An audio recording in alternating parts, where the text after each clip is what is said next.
নমস্কার, সকলে কেমন আছেন? রূপম চক্রবর্তীর আরও একটি নতুন ব্লগে আপনাদের সকলকে স্বাগত জানাই। এখন আমরা রয়েছি হায়দ্রাবাদ থেকে আমরা এখন ফিরব কলকাতায়। কিছুক্ষণ আগেই আমরা আন্দামান থেকে হায়দ্রাবাদে ল্যান্ড করলাম। এখন ঘড়িতে বাজে প্রায় 1টা। এইটা হচ্ছে রাজীব গান্ধী ইন্টারন্যাশনাল এয়ারপোর্ট। আমরা বীর সাভারকার এয়ারপোর্ট থেকে প্রথমে এসে পৌঁছলাম রাজীব গান্ধী ইন্টারন্যাশনাল এয়ারপোর্টে। এখানে আমাদের লাগেজ আমরা নিইনি, শুধু আমাদের জাস্ট একবার সিকিউরিটি চেকিং হলো। পুরো টাইমটা ধরেই আমরা এয়ারপোর্টটা পুরো ঘুরে ঘুরে দেখছিলাম এবং আশেপাশে এয়ারপোর্টটা এত সুন্দর। আদার্স দুটো এয়ারপোর্টের থেকে এই এয়ারপোর্টটা বেশ বড় এবং বিভিন্ন রকম কোম্পানির সাথে কোলাবোরেশন রয়েছে এবং অনেক রকম রেস্টুরেন্ট খুব সুন্দর সাজানো গোছানো। আমাদের নেক্সট ফ্লাইট এইখান থেকে দুপুর 3:10-এ।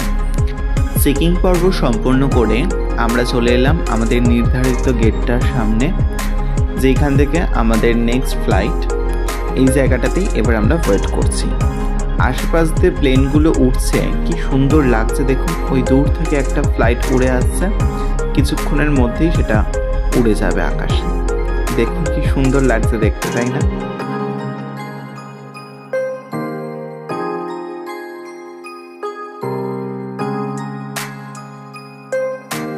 এই কিছু সময়ের মধ্যেই কত ফ্লাইট উড়ে গেল এবং কত ফ্লাইট ল্যান্ড করলো।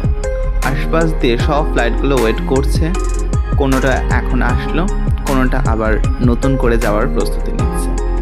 অপূর্ব সুন্দর লাগছে এই সুন্দর দৃশ্যটা। এই এয়ারপোর্টটায় অনেক রকম টাইপের রেস্টুরেন্ট ছিল, কফি শপ ছিল, জুয়েলারি শপ ছিল এবং অনেক বড় শপিং মল ছিল। আমরা আজকে দুপুরের লাঞ্চটা এইখানেই কমপ্লিট করে নিলাম, কারণ আমাদের কলকাতা পৌঁছাতে প্রায় 6টা 6:30 বেজে যাবে। এরপর আমাদের ফ্লাইটের টাইম হয়ে গেল। আমরা এখন টানেলের দিকে এগিয়ে চলেছি নেক্সট ফ্লাইটের উদ্দেশ্যে। চলুন সামনের দিকে যাই তাহলে। হায়দ্রাবাদকে এইবারের মতো টাটা করে চলে যাচ্ছি আমরা ফ্লাইটের দিকে। টানেলের মধ্যে একদম পৌঁছেই গেলাম, আর কিছুক্ষণের মধ্যেই ফ্লাইটের মধ্যে ঢুকে যাব। পাশেই আরও একটা ইন্ডিগোর ফ্লাইট ওয়েট করছে প্যাসেঞ্জার ওঠানোর জন্য, আর আমাদের ফ্লাইটটা ওই সামনে দেখা যাচ্ছে মাথাটুকু শুধু। এখন আমরা সেদিকেই এগিয়ে যাচ্ছি। চলুন যাই তাহলে। ফ্লাইটের নিজেদের সিটগুলো খুঁজে বসে পড়লাম। এর মধ্যেই ফ্লাইট রানওয়ের দিকে রান করতে আরম্ভ করে দিয়েছে। বেশ কিছুটা গতিও নিয়ে নিয়েছে, আর হয়তো কিছুক্ষণের মধ্যেই আমরা আকাশপথে পাড়ি দেব। কি সুন্দর লাগছে দেখতে দেখতে। আমাদের 9 দিনের আন্দামান ট্রিপটাও শেষ হয়ে এলো, আর 3-4 ঘন্টার মধ্যেই আমরা আমাদের বাড়িতে একদম সম্পূর্ণভাবে পৌঁছে যাব। বলতে বলতেই উড়ে পড়লাম আকাশে। এই সময়টা বেশ ভাল লাগছে দেখতে। একটুখানি ওপর থেকে নিচের মাটিটাকে দেখা, কি সুন্দর লাগছে দেখুন। এখন দেখতে পাচ্ছি হায়দ্রাবাদ এয়ারপোর্টটাকে, আর কিছুক্ষণের মধ্যেই সম্পূর্ণ হায়দ্রাবাদ শহরটাকে আবার ওপর থেকে দেখতে পাবো। নিচটা এইখানে দেখুন কি সুন্দর, শুধু সবুজ আর সবুজ, কি অপূর্ব সুন্দর লাগছে। আর ওই যে সম্পূর্ণ হায়দ্রাবাদ এয়ারপোর্টটা, যেটা রাজীব গান্ধী ইন্টারন্যাশনাল এয়ারপোর্ট, কি অপূর্ব সুন্দর দেখতে লাগছে, তাই না? চলে এলাম আরও কিছুটা উপরে। এখন সত্যিই পুরো হায়দ্রাবাদ শহরটাকে দেখতে পাচ্ছি। প্রায় 10-12 হাজার ফুট ওপর দিয়ে আমরা চলেছি এখন। নিচে দেখা যাচ্ছে অসংখ্য গ্রাম, শহর এবং তার সাথে চাষবাসের মাঠ, রাস্তা। কি অপূর্ব সুন্দর দেখতে লাগছে ওপর থেকে। যখন জিওগ্রাফিতে টোপোশিট করতাম তখন ম্যাপগুলো অনেকটা এইরকম দেখতে হতো। এখন সেটা দেখে খুব ভালো লাগছে। আর কিছুক্ষণের মধ্যেই সন্ধ্যা হয়ে যাবে। এখন ঘড়িতে বাজে প্রায় 4:30। দেখি সন্ধ্যার ভিউটা কেমন হয়। চলুন সামনের দিকে এগিয়ে যাই। ফ্লাইটটা আরও উঁচুতে উঠতে অলরেডি আরম্ভ করে দিয়েছে।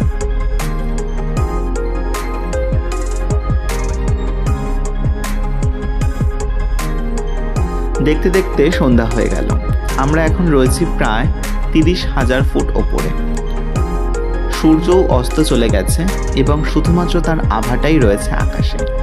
কি সুন্দর দেখতে লাগছে, তাই না? এখন পেঁজা তুলোর মতন মেঘগুলো পাশ দিয়ে রয়েছে, আর ফ্লাইটটা খুব আস্তে যাচ্ছে দেখে মনে হচ্ছে, কিন্তু আসলে তা মোটেও নয়।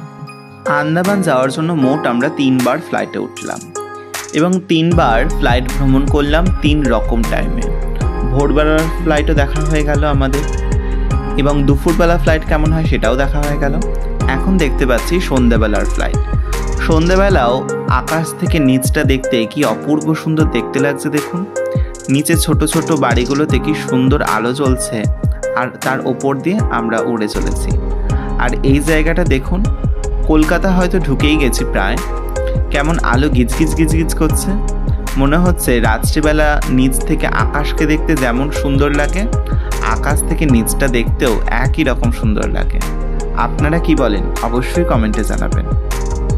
হ্যাঁ, সত্যি আমরা কলকাতা ঢুকে গেছি। এক্ষুনি অ্যানাউন্স করলেন ক্যাপ্টেন, আমরা আর 10 মিনিটের মধ্যেই ল্যান্ড করব। নিচে রানওয়ের লাইটগুলো অলরেডি দেখতে পাওয়া যাচ্ছে। কি সুন্দর লাগছে দেখুন, নীল আলো আর লাল আলোতে। কিছুক্ষণের মধ্যেই রানওয়ে ছবে।